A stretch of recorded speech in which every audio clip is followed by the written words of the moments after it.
આ તરફ વલસાડમાં સોશિયલ મીડિયામાં વાયરલ થયેલા નકશાના કારણે રાજનીતિ ગરમાય છે। નકશામાં કપરાડા વિધાનસભા સરકાર દ્વારા મોટી નહેરો અને રેલવે લાઇન પસાર થવાની હોવાનો દાવો કરવામાં આવ્યો છે, જેના કારણે આદિવાસીઓના ઘર અને જમીનનું સંપાદન કરવાનો ખોટી માહિતી ફેલાવવામાં આવી રહી છે।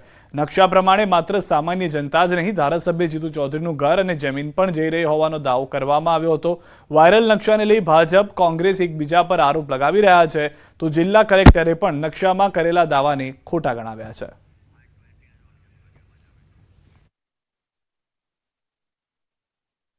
આખા વિસ્તાર ઘરના ઘર અને જંગલના જંગલ એના અંદર જવાનું છે, એ રીતે ખોટી માહિતી આપીને સરકાર સામેથી એમ કહે છે કે અને બજેટ જેને કહી શકાય કે નાણામંત્રી તો ગુજરાતનો વલસાડની અંદર છે, કોઈ પણ વસ્તુ કરવા માટે નાણામંત્રી જોગવાઈ કરે તો કોઈ પણ વસ્તુ થઈ શકે, ત્યારે આવા બોગસ નકશા બનાવીને પ્રજાને ગેરમાર્ગે દોરવા માટેનો પ્રયત્ન થઈ રહ્યો છે। એ જીતુભાઈને કદાચ ખબર હશે, કેમ કે આવી કોઈ પત્રિકા મારા ધ્યાનમાં આવી નથી અને મને ખબર પણ નથી, પરંતુ ચૂંટણી અને ચૂંટણીમાં કરેલા કામો અથવા તો લોકોના પ્રજાના પ્રશ્નોને વાચા આપવા રસ્તા પરથી લઈને વિધાનસભા સુધી રજૂઆતો ન કરી હોય એટલે કંઈક જુદા રસ્તે ગેરમાર્ગે લોકોને દોરવું એ એમનું કામ છે। એ જે નકશાઓ સોશિયલ મીડિયામાં ફરતા હતા એમને આપણે DFCCIL ને મોકલી આપ્યા હતા અને એમના રિપ્લાય બાદ આપણે પ્રેસ નોટ પણ રિલીઝ કરેલી હતી અને સોશિયલ મીડિયાના જિલ્લા ચૂંટણી અધિકારી અને કલેક્ટરશ્રીના ટ્વિટર હેન્ડલ ઉપર અને અન્ય સોશિયલ મીડિયાના પ્લેટફોર્મ ઉપર પણ રજૂ આપેલું હતું।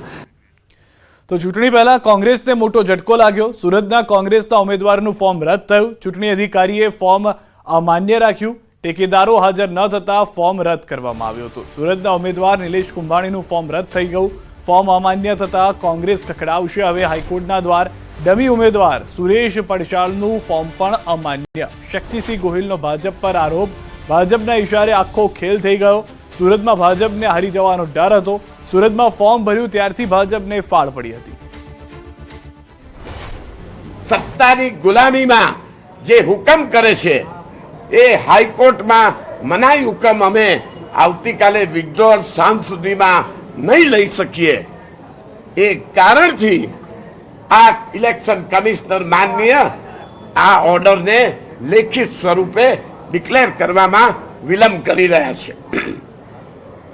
કોંગ્રેસ પાર્ટી ગુજરાત હાઈકોર્ટમાં તાકીદે ઇલેક્શન કમિશનર સામે ઇન્ક્વાયરી માંગશે, સ્ટે ઓર્ડર માંગશે સુરત લોકસભાના ચૂંટણી સામે, અને ભાજપના ઉમેદવાર જેનું ફોર્મ મંજૂર કર્યું છે એમણે એફિડેવિટનો વાંધો આપ્યો છે એમની સામે ફોર્જરીના કેસ કોંગ્રેસ પાર્ટી તરફથી કરવામાં આવશે।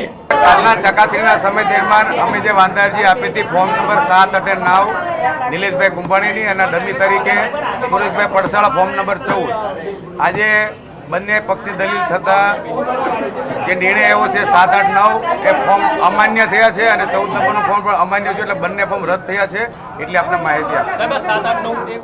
એ નિલેશભાઈ કુંભાણી અને 14 નંબરનું ફોર્મ છે જે સુરેશભાઈ પડસાળ જે ડમી છે। નહીં એવું કઈ નથી। હું મુકેશભાઈ દલાલ ભારતીય જનતા પાર્ટીના ઉમેદવારનો ચૂંટણી એજન્ટ છું અને ચકાસણી દરમિયાન હું હાજર હતો। અમે ઘણા બીજા પણ ફોર્મમાં અમે પણ વાંધો લીધો હતો, એવી રીતે આના ફોર્મમાં પણ વાંધો લીધો હતો। અંતરે આજે હિયરિંગ થતા આ બંને ફોર્મ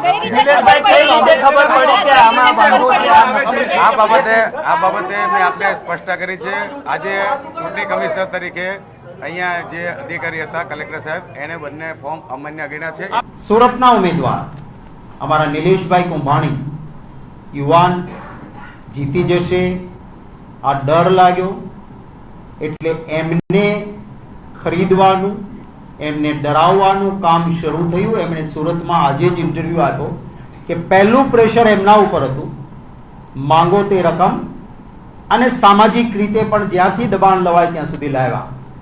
મને પોતે એમણે આજના ઇન્ટરવ્યુમાં પણ નિલેશભાઈએ કહ્યું છે કે મેં અમારા પ્રદેશના નેતાને પણ કહ્યું કે સાહેબ મારા ઉપર આ દબાણ છે, અને મને કહ્યું હતું અને મને કહ્યું કે જે કંઈક લાલચ કે લોભ કે દબાણને હું વશ નહીં થાઉં, હું લડીશ।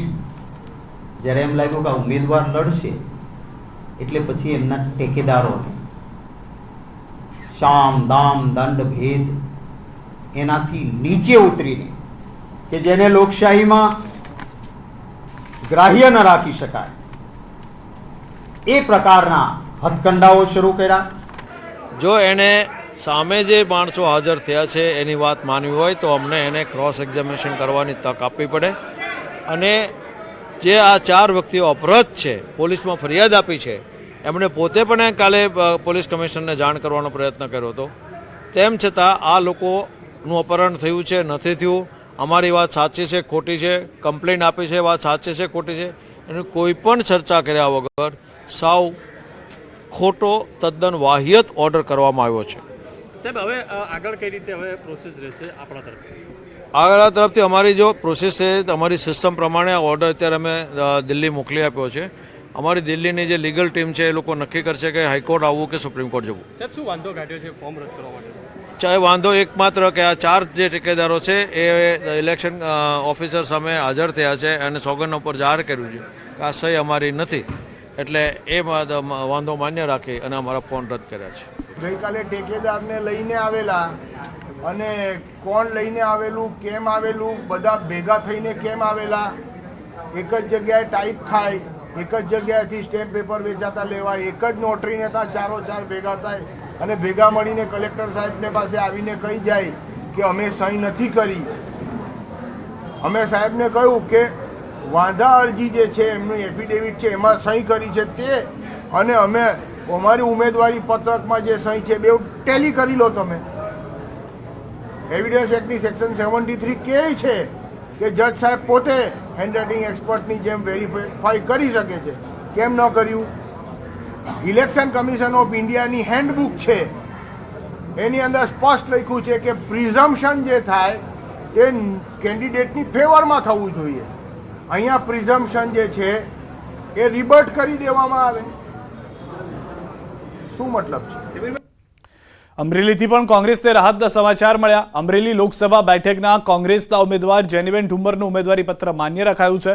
ઉમેદવારી પત્રમાં કેટલીક વિગતો છુપાવવામાં આવી હોવાનો આક્ષેપ સાથે ભાજપે કરેલી વાંધા અરજીની સુનાવણીમાં જેની ઠુમ્મરની ઉમેદવારી યોગ્ય હોવાનું જાહેર થતાં કોંગ્રેસને રાહત મળી છે.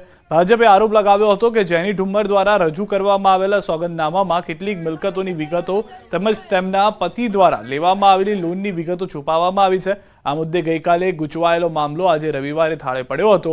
લગભગ 1.5 કલાક સુધી બંને પાર્ટીના આગેવાનો અને લીગલ ટીમના લોકોને સાંભળ્યા બાદ મુખ્ય ચૂંટણી અધિકારીએ જેની ઠુમ્મરનું ઉમેદવારી પત્ર માન્ય